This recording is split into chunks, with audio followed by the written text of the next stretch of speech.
I have a pill, and if you just took this pill every single day, it will improve your life by all these statistics and all of these things. There is a specific reason you are sleeping well, and there's also a specific reason you are not sleeping well. Wow. What do you feel like are the biggest myths that people have about sleep? If your brain is unable to switch off throughout the day, then in the evening it's probably going to be the same. That is exactly why that happens, because you have an overabundance of this sleep-promoting hormone, which you masked before, and then when the effects of caffeine wear off, you're like, oh my God, I am so tired. We've shared a lot of the tips and everything. Yeah. Most of these, you see improvements in the first few days. Yeah, wow. As a sleep expert, your ideal nighttime routine. The Mindspo podcast. What do you see with your mind's eye? Welcome back. Let's elevate. Roll your shoulders up and back. Unclench your jaw. Elongate your spine as you take a deep breath in. And now, exhale. Now take your mind to that person, place, or thing that you have gratitude for, and start to feel into the joy available to you at all times. Elevate into a higher vibration as we expand together and dive into this conversation. Welcome back to the Mindspo podcast. I'm your host, Rochelle Fox, and today's episode is all about a topic that relates to every single person, and that is sleep. Now, I actually had the pleasure of getting inside the mind of Australia's leading sleep expert for this one, and boy, oh boy, did I learn a lot. Now, something that I always remind myself of in life is there is only so much that is within your control as a human, and I believe the trick to life is actually just learning how to control the controllables and then surrendering the rest. And the thing is that sleep is one of these things that is completely within your control. Now, you're going to learn a lot in this episode because Olivia gives so much value. She shares her 7-step nighttime routine for successful sleep, how to combat waking up at night and why it happens. We also dive into sleep myths, sleep hacks, tips, tricks, and practical, actionable things you can do right now to improve your sleep and also improve your entire life. One thing I loved about this episode is Olivia's ability to simplify sleep science and really highlight the damaging effects of not having sleep as a priority and how that can affect your whole entire life. This is an episode that will empower you, inform you, and give you actionable steps to implement so you can make changes that will elevate your sleep and in doing so, elevate your whole life, which is what we are all about on this podcast. So with all that said, let's get into the science of sleep.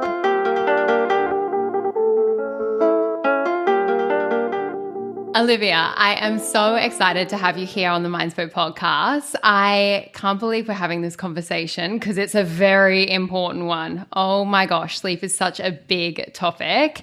I wanted to ask you, according to a sleep expert, what even is a good night's sleep?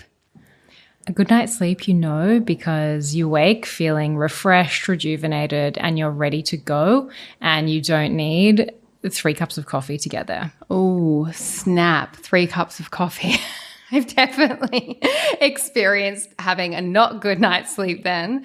So when people come to you and they're confused about sleep, what do you feel like are the biggest myths that people have about sleep? Like the misconceptions, maybe the things we read in the magazines back in the day that weren't very researched. What are the things that you see come up a lot that are false?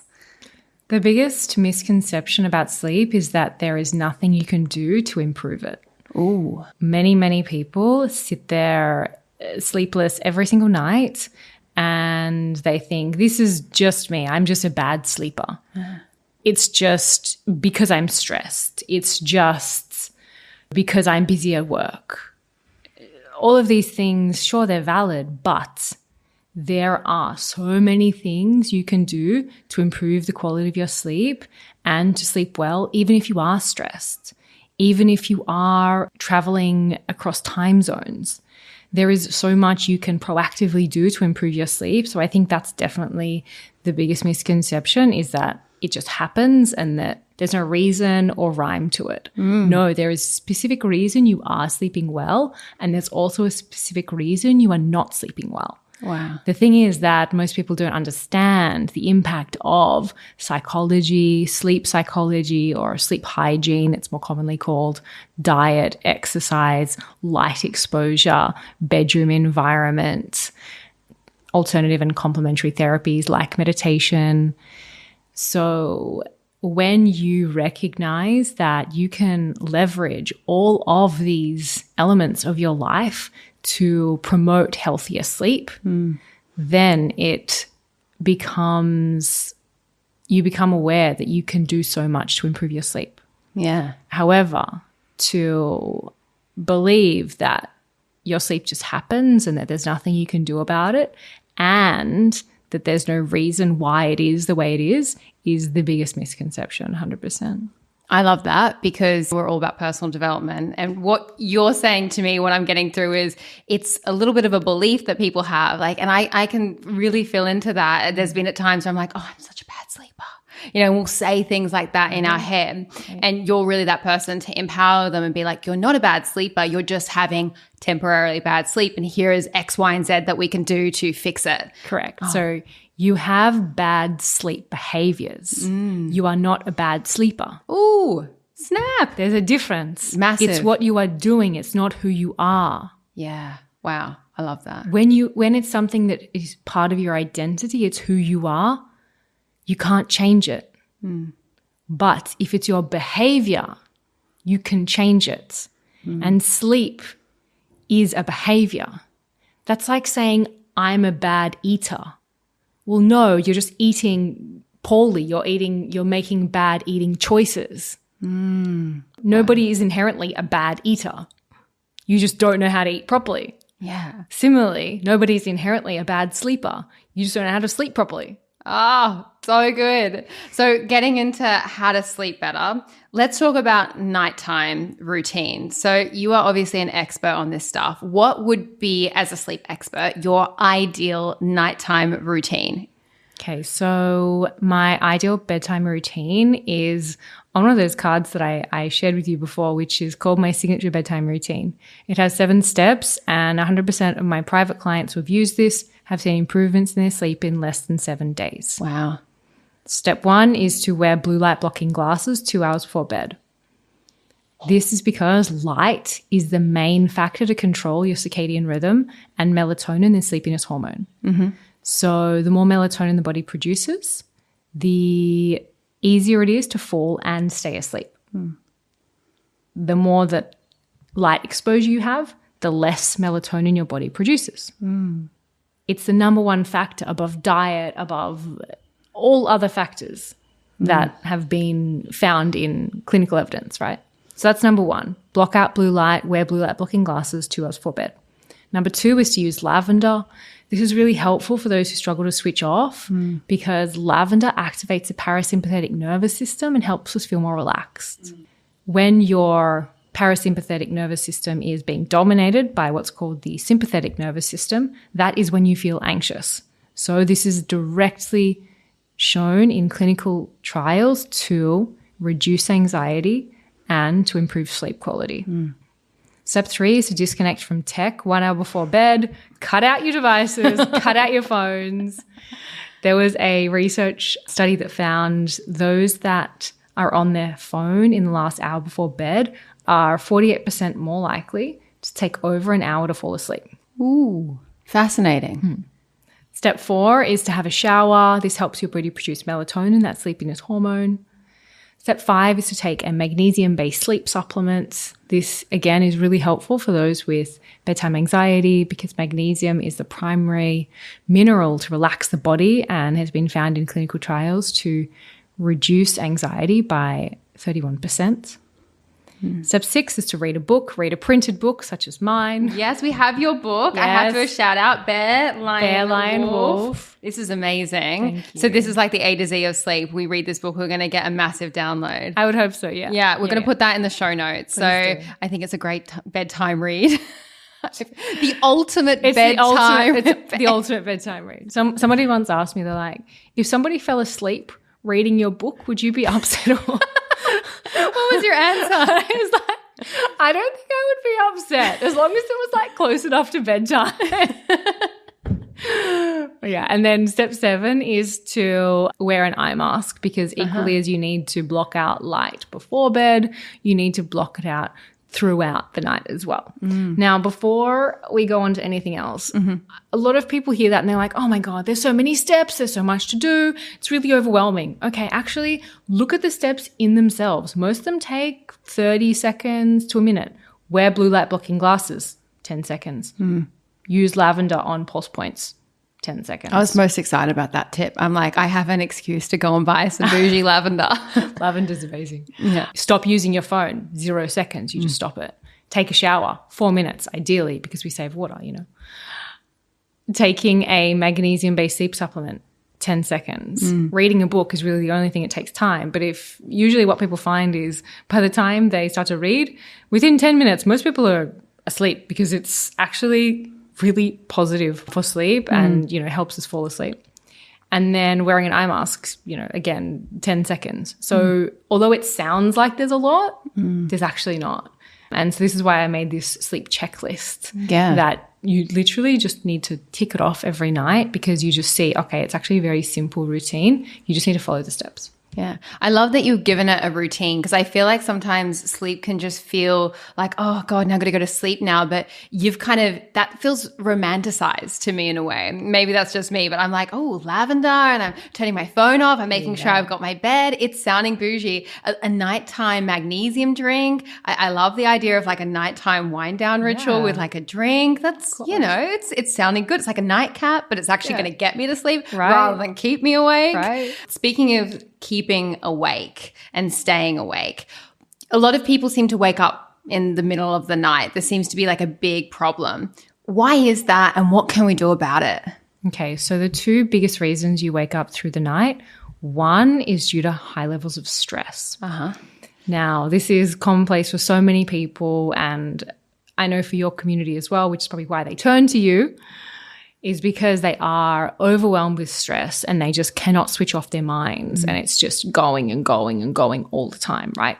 Now, just because we are asleep, the brain doesn't just disconnect like that. If your brain is unable to switch off throughout the day, then in the evening it's probably going to be the same. Oh, wow. So essentially why this causes us to wake up is because when we're under heightened levels of stress, our bodies produce more cortisol. Cortisol is a stress hormone. It helps us stay awake and alert. Now, this dates back to prehistoric times when we were in the wild, and when we were stressed out, it was by a bear or a wolf or, you know, something in like a predator going to eat us, right? So by keeping us more alert and energized, it meant that we could either run away or fight our predator. So it was an evolutionary advantage. So that concept of fight or flight, that's what I'm talking about, right? However, now it's not so effective because we're not really trying to run away from predators anymore. Yeah. Now our stresses are chronic, long-lasting. They don't just shut off. We can't just evade them. And so this is why without a effective coping strategy such as meditation, big fan. Yes. The mind does not disconnect from that stress, and so therefore that stress hormone cortisol stays elevated even when you go to sleep. Now, you know this is the case for you, especially if you wake up at 3 a.m. Oh, you've got a time. Yeah, it's a really specific time. Oh, girl. And a lot of people say, I wake up 3 a.m. on the dot every single night. Why? Okay, so when it comes to admittedly, it's not 3 a.m. exactly for the point for everyone, but it is very common. So it's around 3 a.m. So what happens around 3 a.m. is that your normal levels of cortisol increase because this helps the body prepare to be awake for the morning.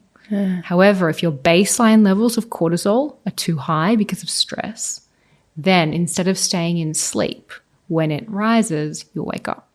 So that's the first reason. Stress is one of the biggest reasons. The other reason is excessive blue light before bed.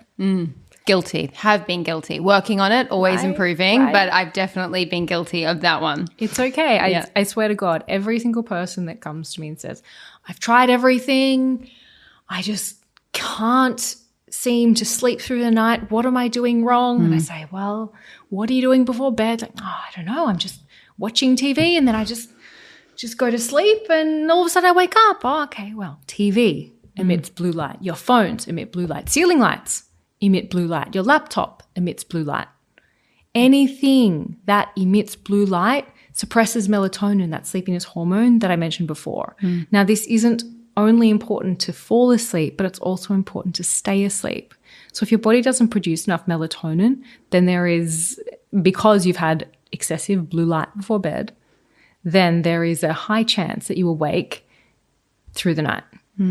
This is because the body experiences blue light as a stress, just as in the body experiences what's going on in your mind as stress. Wow. And probably the best strategy for that, like you said, is something like blue glasses before bed, an hour before bed, putting those on. 100%. Yeah. 2 hours before bed is what's been found in most clinical trials to be the most effective. And when you want to just like quantify it, there have been studies that have found blue light blocking glasses before bed can improve your time to fall asleep by 78%. Ooh. And they can reduce nighttime wakings by 66%. Wow. That's some impressive stats. Yeah. They're huge. And this is over multiple clinical trials. Yeah. And the important thing to know is that you can try a lot of different sleep strategies, magnesium and meditation and having a shower and, creating a nice sleep sanctuary. All of these things are beneficial, but the number one thing to affect your sleep cycles, your melatonin, your circadian rhythm is light. Okay. So if there is only one thing you do and one thing you take out of this podcast, it is to block out blue light for 2 hours before bed. Wow. Okay. Ideally wearing blue light glasses. Great. And I want to circle back to meditation because whenever someone says that they're like, oh, meditation will help, I'm like, all right, tell me, let's convince the people. I'd love to know, have you found that meditators are better sleepers? Like what's any research that you know there? So there was a study that looked at long-term meditators versus non-meditators, and they found they spent 3 times longer in slow wave sleep. Wow. Yeah. So this is like an elderly group. And this is really important because slow wave sleep is the sleep we love. That's when you wake, when you've spent sufficient time in slow wave sleep, you feel fantastic. Yeah. You've woken up. What happens during slow wave sleep is that you experience regeneration of human growth hormone, which is a key hormone to promote cellular repair and recovery. So your body actually feels rejuvenated on a cellular level. Yes. Because you're a meditator and you're sleeping. Oh, wow. That's fascinating. Yeah. So if you want to spend, potentially 3 times longer in slow wave sleep, then meditation is a scientifically proven way to access that. Wow. Sleep strategy 101. So good. I have so many questions for you. That was incredible. I think it's so fascinating that, we can really do these things to improve our sleep. And I love what you said at the beginning of this podcast, that it's not that you're a bad sleeper, it's that you have bad sleep behaviors. I think that is one of the most empowering things that the user can take away, the person listening, because it's such an interesting thing in our minds where we'll be like, oh, I can't do this. It's like, no, you can. And you're someone here to empower people that they can change their ways. I want to talk about some of the things that we might be doing that are affecting our sleep. One being caffeine. I love a coffee. I love a matcha. It's enjoyable. I'm learning that, you can't have coffee too late in the evening. What are your sort of rules or regulations or suggestions for like when we should stop drinking caffeine in order to get to bed and feel rested and not have that cortisol, going in the background? Okay, so I like a 12 p.m. cutoff rule. Oh, 12 p.m. Sorry. Oh, here I am with my 2 p.m. I'm the girl at the coffee shop at 2 p.m. being like, I squeezed in my matcha and I'm happy. Still open, aren't you? Literally, I'm that girl. Okay, so the thing is why I recommend 12 p.m. is because though caffeine technically only takes about 8 hours to wear out of the body, which would be arguably okay at 2 p.m. The thing is that when you are sleep deprived, which most people are, So Australians, for example, on average sleep just 6.2 hours a night. So most people, the average person is sleep deprived, right? And how this interacts with caffeine is that when you are sleep deprived, caffeine has a more potent effect on your nervous system and will last longer in your nervous system compared to when you're well rested. Yeah, it's a bit of a cycle, isn't Correct. So it's a bit of a oxymoron, because if you are not sleep deprived, you would be relatively okay to have 2 p.m. coffee. However, if you are sleep deprived, you would find it a problem for your sleep to have caffeine at 2 p.m. Okay, I'm feeling the vibes. Right. But I think it's also really important to note that there is a decent amount of caffeine in like matcha and green tea and black tea, chai tea even. So green tea and matcha, I know that you love matcha, but just so you're aware of it, and just so you're across the research. So that has 1/3 of the caffeine of a coffee. And so a lot of people are having that in like a late afternoon thinking, I'm being really good. You know, I'm avoiding my afternoon 4 p.m. coffee. And then just I'm having a green tea. And then I can't sleep. And there's a reason, because it's 1/3 of a cup. And especially if you're sleep deprived, that is going to have a much stronger effect on your nervous system. And in translation, it's going to mean that your adrenaline is going to be exaggerated more after drinking caffeine. Yeah. I think it's also important to know with caffeine, it suppresses a sleep-promoting hormone called adenosine. Now, adenosine builds up throughout the day, and when it is in sufficient amounts within the body, we are naturally tired. It's like melatonin, but it works in a different way. Okay. But then comes along caffeine, and caffeine blocks its receptor sites, which essentially just means that it doesn't have the same effect. So you essentially forget that you're tired, which is why you feel so alert after a coffee. Great, I'm not tired anymore, suddenly. But the problem is that adenosine doesn't just go away. It keeps building up, So if you know the caffeine crash, yes, that is exactly why that happens, because you have an overabundance of this sleep-promoting hormone, which you masked before, and then when the effects of caffeine wear off, you're like, oh my God, I am so tired. Yeah. So to know that caffeine blocks the action of adenosine, this sleep-promoting hormone, is really helpful, because we don't want to experience a caffeine crash, and that's exactly what happens. But yeah, so green tea, also black tea has half the amount of caffeine as a coffee. Also knowing that chai tea, that usually has black tea leaves. So that also has potentially about half the amount of caffeine as coffee. Yeah. Paracetamol often has caffeine. Vitamin water has caffeine.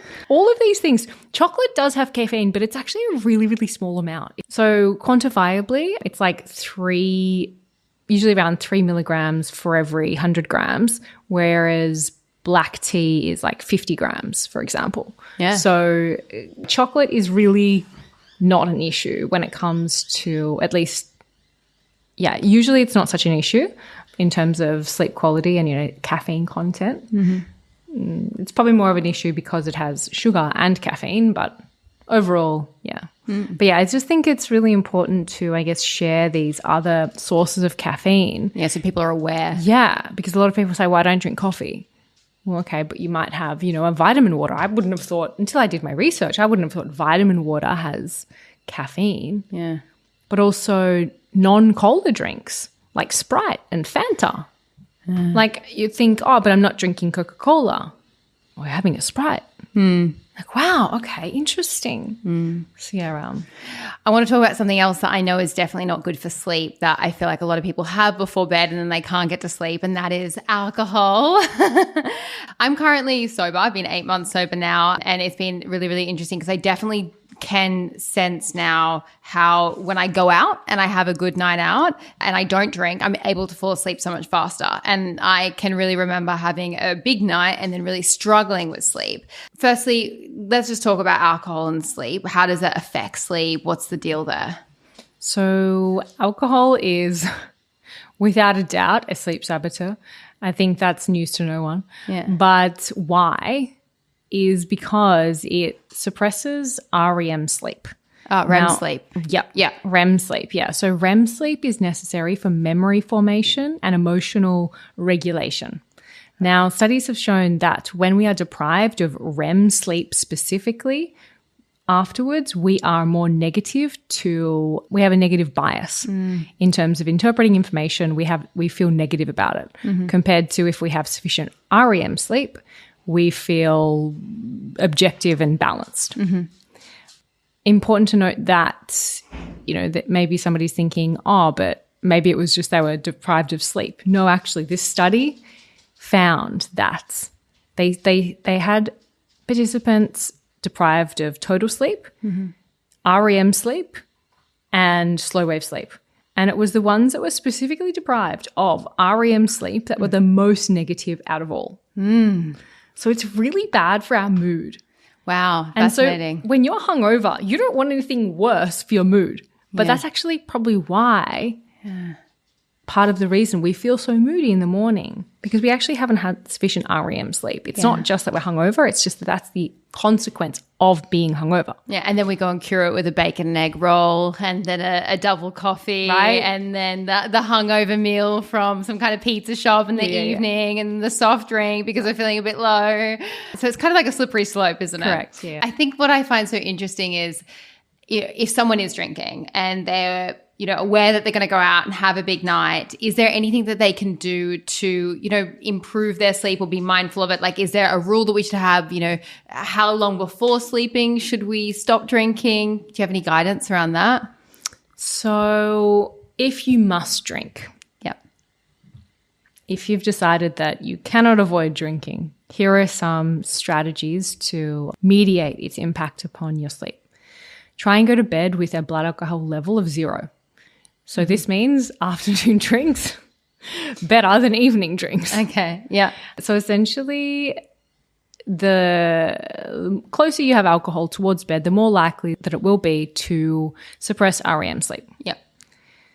Another strategy is to have low sugar drinks, low sugar alcohol drinks, so like cocktails. Vodka soda rather than pina colada. Correct. Okay. So alcohol is a problem for sleep in one. Sugar is a problem for sleep in another. Yeah. So add them together, you've got a big problem. Yeah, you have a non-sleeping cocktail. Correct. Yeah.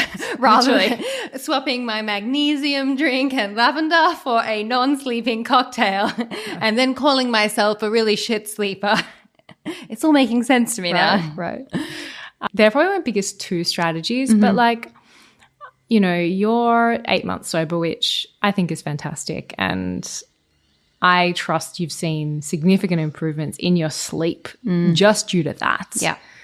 I would encourage people to be really mindful about their drinking. I know from personal experience, I still drink. I don't drink excessively. I have a very healthy relationship with it. But there is times that I realize that I'm getting home from work or, every weekend, it's just the default. And I'm just, sure, I'll meet you for drinks without even thinking, do I actually want to drink? And I feel like a lot of people don't give themselves enough space to question, do I actually want to drink? And this doesn't mean you can't socialize. As you've seen for the last 8 months, you're perfectly able to socialize without drinking. And there are so many options now, and there's also a great acceptance within the community that, okay, I'm not drinking. Okay. I think maybe beforehand, maybe 5-10 years ago, I'm not drinking. Why? What's wrong with you? Don't be such a sissy. Don't be a pussy. What's wrong? Whereas now people are like, okay, next, move on, topic change. Like, it's not a big deal. Yeah. And I feel like a lot of people are potentially drinking because they feel like it will be a big deal. And so that's actually in itself causing problems. Yeah. Another thing I really wanted to share about alcohol, which I think is really important, loops back to what we were mentioning before about waking up, Yes. especially in the evening when we can't fall back to sleep, right? I've had this. I'm guilty of this. Back when I used to drink, right? I used to wake up. The 3 a.m. thing, 100%. Like, few cocktails, barley, having a good night, go to sleep. Definitely not at a blood alcohol level of 0 back in the day when I was having my big nights out in Bali. And then lo and behold, 2 a.m., 3 a.m., I'm awake. I'm regretting. I need to pee. I already feel the bloatedness in the face. The light goes on, so the blue light gets flooded to my eyes. I'm like, oh my gosh, I'm huffy AF. Oh no, I was meant to film something tomorrow. So yeah, this definitely affects the waking up 100%. Yeah. So what happens is that the body experiences the rebound effect. So when the body is sedated from alcohol, there needs to be a compensation for that sedation. And that is what is the rebound effect. It's when the body has an exacerbated spike of awakening hormones, cortisol being one of them, in order to compensate for being sedated the night before, because it's just trying to rebalance. But it doesn't just go from being sedated straight back to normal. It's like, I was sedated, okay, I'm really alert and really awake right now. And that's when you wake up and you feel sweaty. You've got 1,000 things on your mind and you feel like, God, there is no way that I could ever go back to sleep. That's an effect of alcohol as well, which I think needs to be shared, because a lot of people are waking up. And although I didn't share it before about one of the reasons why you wake up, I probably should have. So yeah, it's alcohol, huge one, stress, huge, and also screens. Fascinating. You touched on a point that I think was really inspiring, which was there are so many things that we can do rather than drinking to socialize. And I think that this is something that I'd love to talk to my audience about, everyone listening, because I feel sometimes people are stumped, like, well, what can I do? When we think about activities, so coming to my mind, someone invites me out for cocktails and I'm, not drinking at the moment. So I'm like, okay, I don't want to. And maybe they actually don't even want to get cocktails. They're just thinking of an excuse for us to hang out. Let's talk about, so how about saunas, ice baths, yoga, any of these wellness activities that are trending we hear about? Do any of these have positive impacts of sleep that you know of? So I'd love to know from you, like if I do a yoga class, that's obviously going to calm down my nervous system. What were some ideas that you would give to someone rather than going and having a big night on the non-sleeping cocktails? Yeah. All right. So definitely yoga. What they found is, the research indicates yoga of all exercise form is the most beneficial for sleep. Oh, wow. Which is really interesting. Yeah. So exactly as you mentioned, it's calming for the nervous system. And because it has an element of meditation, you get the benefits of meditation plus, bodily relaxation. So yoga is definitely one I would recommend for sure. I'd also recommend something that I've just started to do recently, which is have people over for dinner. It's so nice to cook a meal for somebody that you care about, and it doesn't have to involve alcohol. It's much easier to avoid if it's at your house and you can create the environment where you don't feel encouraged to drink. It is hard when you go out to a restaurant and then there's everyone around you is drinking and you can tell that they're all, having a good time and getting a bit drunk and you feel like I'm missing out.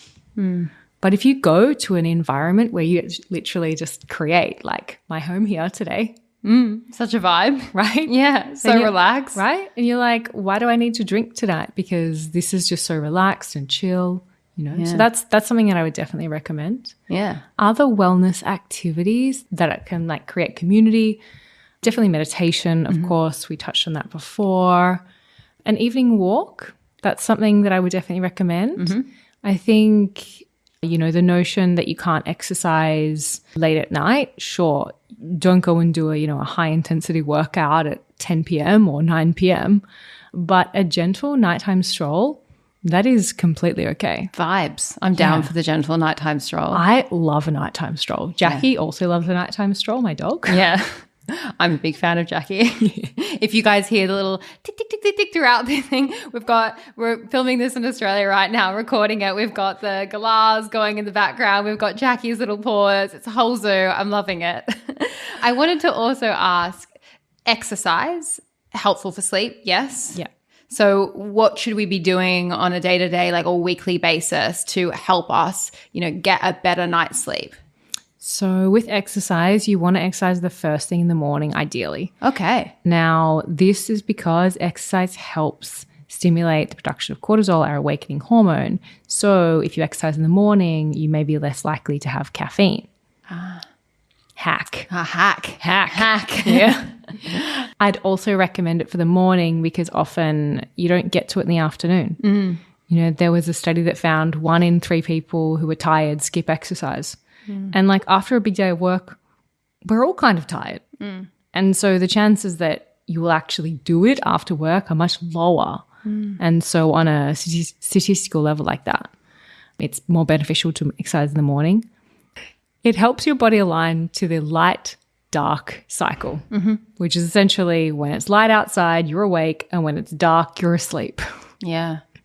I think something I think so interesting is this idea of our modern day society, and we are using so much artificial light all the time. Like we go to bed, you know, it's sunset now, I've got a ring light blaring in your face. Like we've turned into night owls as creatures. Like humans are a 24/7 species, and back in the day in caveman, we were not a 24/7 species, and that's to, you know, the amazing invention of electricity. Like I'm so thankful I live in the time that electricity is a thing. I feel like when people are looking at their sleep and looking at how they can improve it, and you said about light, is there also something in there about like temperature as well, and the ideal temperature that we should be, you know, kind of getting in our room in order to sleep? Does that affect things? Temperature plays a huge impact on sleep quality. Okay. So alongside light being a Zeitgeber, or factor to control the circadian rhythm and factor to control melatonin, temperature is also one of them. Yeah. So when we experience a drop in our core body temperature, this is a catalyst to produce melatonin. Okay. So this is exactly why I recommend taking an evening shower, because when you warm up in a warm shower and then you move to a cooler bathroom, what does your body temperature do? Drops. As a result of that, melatonin increases. Fascinating. So in terms of temperature, having a lukewarm shower and then moving into a cooler bathroom, that's one way to improve sleep quality via temperature.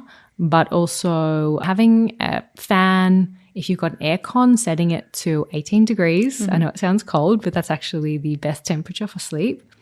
Having your bedding, as in doona, sheets, pillows, pillowcases, mattress protector, all of these things in a natural fiber.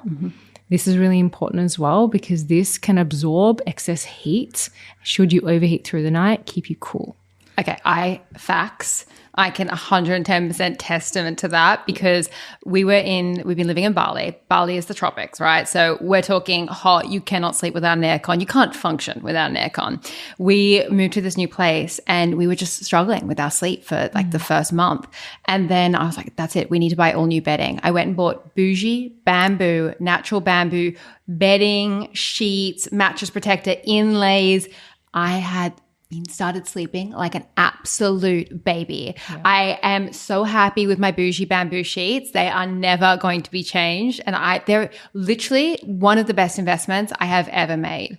I feel like that's such an interesting thing though, that we don't sometimes invest in something as important as sleep, because what I want to talk to you about now is like sleep impacts so many different things. If I started taking all this advice from you and I'm like, okay, I'm going to do the romantic 7-step Olivia sleep expert routine. I'm, doing all the things. What can I expect in my life? Like, how does sleep improve our lives?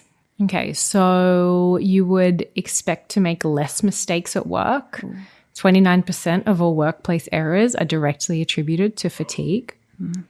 You would likely to experience a drop in anxiety and in your inability to switch off, which a lot of people are struggling with right now. So stress hormone cortisol increases by 37% after just one night of insufficient sleep. One night. On a cognitive level, or, what would happen to your attention and performance. So the main area of the brain that is affected by lack of sleep is the frontal lobe. Now, this is responsible for decision-making, judgment, attention, concentration, all of these things so many people have problems with. That is impaired by lack of sleep. Now, on a similar vein, another area of the brain that is affected by lack of sleep is the whole brain, in that it is experienced as a buildup of a neurotoxin called beta amyloid. Now, this can increase by 30% after one night. What beta amyloid does is cause brain fog and memory loss. Long term, when beta amyloid builds up in the brain, it is a hallmark sign of Alzheimer's disease, which is exactly why there's such a strong correlation between lack of sleep and Alzheimer's disease. So if you are feeling mentally foggy, or you are feeling like you can't remember anything, and you start getting better quality sleep, all of a sudden your brain will start operating the way it should. You'll be able to focus more, concentrate easier, make better judgments, remember things easier. It's so funny. This reminds me of meditation in the sense that when you talk about all these things, if you were here on this podcast today and you said, I have a pill, and if you just took this pill every single day, it will improve your life by all these statistics and all of these things, you best believe everyone listening is going to go out and get that pill. Doesn't no matter how much it costs. $5, $10 a day for this pill. Yeah, fuck, I want that. It's just a no-brainer. And it's so sexy. I'm like, yeah, just give it to me. I want all of those things. I want better memory and this, and I don't want it else. Like my brain is like, yes. But then they look at something like these simple things that they can do and they're not doing on a daily basis. So I think it's just so fascinating to hear how much sleep can just impact everything. It's just like a performance tool, really. And I think it's so interesting. I think in popular culture, there's been such a shift in sleep in the sense that it was this kind of like, oh, we'll sleep when we're dead. That was something that I have heard so many times, or like, sleep later, hustle now. But with all the research and just how much knowledge that we've gotten on sleep, that really just isn't the case anymore. So when people are thinking about going to sleep and improving their sleep, and maybe they start, if they have a partner that is really struggling with sleep and they're like next to this person all the time, would you recommend people sleep in separate beds while they get better at their sleep if they can? Or is it something that, they feel like you could do together? Like, is there anything that you suggest around that? Listen to this podcast. In all fairness, as we've shared a lot of the tips and everything, most of these you see improvements in the first few days. Yeah, wow. Okay. So I think a lot of people think, it's going to be the big ongoing problem. No, the ongoing problem is that you're not being proactive about solving the problem. Yeah. But when you actually take the action, buy blue light blocking glasses, take your magnesium every night, read a book, cut off screens 1 hour before bed. When you start to do this, your sleep will improve in a few days. Yeah, so fascinating. And so, if your partner is experiencing sleep problems, I would say, how about let's just try a few of these strategies that this girl recommends and see how they go. Let's just try it for 7 days. Yeah, amazing. So and I think also sharing with your partner that you want them to be their best self, because of course most people they see a difference the nights that their partner sleeps well versus those that don't. Oh yeah, Chris is a nightmare when he doesn't sleep. I'm a nightmare when I don't eat. I think in every relationship everyone has their points. I'm the person that if I'm hangry, you're getting Dragon Rochelle. Yeah. If soul sleepy, I'm getting Dragon Chris. Right. So I think that, that self-awareness is so important. Yeah. Speaking about men and women, do men need more sleep than women? Women need more sleep with men? Is there any research there? Or are we just the same? It's a pretty marginal difference. Overall, the research shows that women sleep worse. This can be attributed to pregnancy, breastfeeding, and menopause, and also the monthly cycle. Yeah. All of these factors compromise sleep quality. But overall, it's a small difference between the quality of sleep for men and women. And in terms of the recommendations, it would be the same. Yeah. Is there any point in a woman's cycle that we do need more sleep, or is it just kind of... No, not so much need more sleep, at least from the research that I've found. The main impact is that usually during ovulation, you'll experience like lighter, more restless sleep. I found that. It's interesting. It's so strange how all these things happen during ovulation and then during my period. It's just like, it's a whole like 26-day roller coaster of like, oh, where am I at now? What stage? So fascinating. Yeah. I wanted to ask, is there a optimal time that we should be going to bed at night that you would suggest, or is it just more about the hours? So the time that you should go to bed is dictated by your chronotype. Okay. Now that is the concept of my book, which we shared before. Yeah. Okay. Get the book and learn about that. Yeah. So essentially, if you are a lion, you need to go to bed the earliest, and around 9:30, 10 is good. If you are a bear, you need to go to bed around 10:30. If you are a wolf, you need to go to bed around 11 or 11:30. And how would we get our how would we find out this information? Super simple quiz on my website, super simple quiz in the book. Yeah. You can ask yourself, when do I naturally feel most alert and most sleepy? Because lions feel most alert earliest in the morning. Bears feel most alert consistently throughout the day. Wolves feel most alert in the evening. So that is a bit of a shortcut to understand what's my chronotype. Yeah. But there are many more factors which determine what your chronotype is. And so it's an overgeneralization to say, okay, well, I'm alert in the morning, so I must be a lion. Yeah. Because actually your chronotype indicates how well you sleep, your sleep challenges, your personality traits even. Yeah. Lions, for example, are more leadership types, whereas bears are those that like to get the things done, and wolves are more creative types. So feeling like I'm a wolf. Yeah, I feel like from our conversations, I think you're a wolf. Yeah. So we're going to have all of your details in the show notes so they can do a quiz online to figure that out on your website. Also check out the book, obviously. Something else I wanted to ask is, I have so many things, but there's just a few little ones. Can you catch up on missed sleep? So this is something that I've experienced a lot in my life as an entrepreneur. Sometimes life gets busy and I would like to always have a perfect 8 hours, but there are sometimes that I'm pushing 6 hours. I have had times in the past where I've thought I can survive off 4 hours. The universe has told me absolutely not. Yeah. I've not been my best self. But can we, if we do, kind of cut it fine, can we catch up? Does it work like that, or is the damage kind of done? The latter. The damage is done. You actually can't ever fully catch up on sleep. Yeah. However, you do feel better after catching up on sleep. So is it still worthwhile to get additional sleep after you've lacked sleep? Yes, because you feel better and I want to help you feel better. So I'm going to advise that. However, in terms of the cognitive deficits versus benefits, so there was a research paper that found people who were deprived to sleeping only 4 hours a night for 5 nights in a row, which for many entrepreneurs, that's common. They might be working on a big project or working internationally as you are doing currently with your European team. Yeah. And the time zones, the Australian, European time zone. I walked into this interview and I'm like, let me tell you about my current sleep situation and why we need you on the podcast.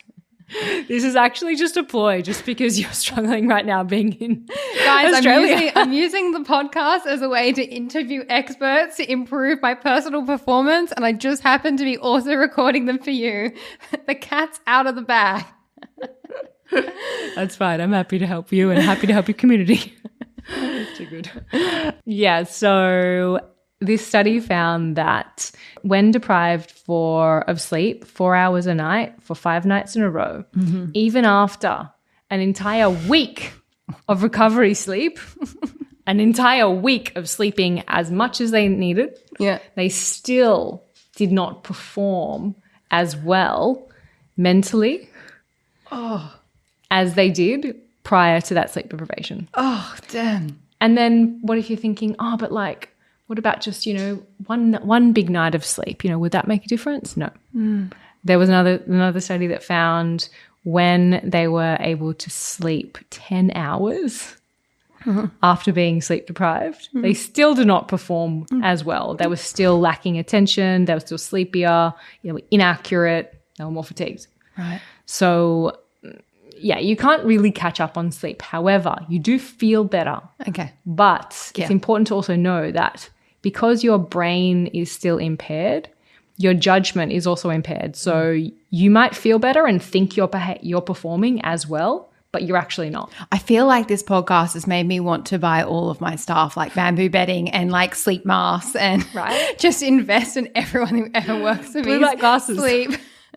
Literally, I'm going to be on your website ordering some blue light glasses and getting the lavender and giving them all the book and be like, all right, guys, new team experiment, not longer work hours, better sleep quality. You got it? So fascinating. You're also someone that speaks, for brands and people. So if there's anyone out there that's listening to this and is like, oh gosh, from an entrepreneurial perspective, that you're like, I need people in my life that are involved to get better sleep, Olivia can be your girl to come in and just like weave her wisdom so you can up your performance rates. It's just sounding like the ultimate performance hack. Thank you. It's fascinating. Thank you. Actually, when you were speaking about, sleep as a performance enhancer, I actually wanted to mention, so I have two seminars that I deliver at corporates or retreats or, schools or and so forth. One is called Sleep, Your Ultimate Superpower. Oh, sexy title. Love it. Sold. And the other one is Sleep for Success. Yeah. Oh, God. Yeah. And I think, when you learn what you have in this podcast, for example, it can be so exciting because sleep can be your ultimate superpower. Yeah. And you can sleep for success. Yeah. Like, that's exciting. I feel like to me, sleep after this podcast is seeming like such a low-hanging fruit, something that is, I always say in life, control the controllables, surrender the rest. In life, we can only control the controllables. You can't control the world. You can only ever control how you react to it. And there are only so many things in your life that you can control, and everything else is just outside of it. And you've got to get used to being like, well, can't do that, move on to the next thing. Sleep is something that is so within our control. It's something that we can be so empowered to shift, to change, to transform. And I have absolutely loved today's conversation. I think if there is anything I would say to you guys, this is obviously something that we can all improve on and we can optimize. You're going to be sleeping for the rest of your life. The minute you stop sleeping is the minute that you're not going to be here anymore. So if I have any advice for myself and for anyone else listening, this is an area that I want to really become a pro at. I want to become a successful sleeper. So we have your book, Bear, Lion, Wolf. Everyone should go and check that out. That will have heaps of sleep tips, your website, everything will be in the show notes. And gosh, like sleep has just sounded so much more sexy and important at the end of this conversation than I thought it was at the beginning. I'm honored. And yes, sleep is your superpower. You just need to know how to leverage it. Yeah. That's it. Amazing. Well, thank you so much, Olivia. I can't wait to talk to you again. I'm sure in the future when we learn even more about sleep, I'm sure there's so much we can keep going into. But if you want more information on sleep, go check out all of Olivia's resources, her links, everything will be in the show notes. Thank you so much. Thank you. Thank you for joining me for this episode. You can discover more from Mindspo on Instagram and TikTok by following @Mindspo and myself @Rochelle_Fox. If this episode inspired you, then please pass it on and share the love. And if you're new to our world and you want to elevate your mind and step into your best self, then be sure to download our app, Manifesty, from the App Store and take advantage of the free trial. With Manifesty, you can create your own vision board movies, practice powerful meditations, and set affirmation reminders so your phone supports your journey towards that abundant vision of your future. And lastly, always remember, you create your own reality. So go and make some magic.